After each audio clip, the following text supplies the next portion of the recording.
দেশেতে সবাই চারি শুই না যান কথা, আগ্রা মাছার পাশ হলে পাবেন মাটির পাট্টা।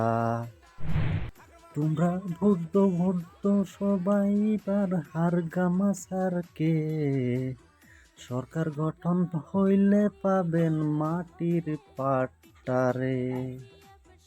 এবার যদি দেশে যদি শান্তি চাইতে চান ভাইরে, দেশে যদি শান্তি চায় মরা বেকার জনতন শুই না যান কথা, মরা বেকার জনতন শুই না যান কথা। উচিত না হইলে চামু সবাই হারগামা, উচিত না হইলে চামু সবাই হারগামা। 5 বছর আগে দিয়েছিল আমাদেরকে কথা, 5 বছর কার্যকাল শেষ হয়ে গেল, পাইলাম না রে দলং রাস্তা, পাইলাম না রে দলং রাস্তা।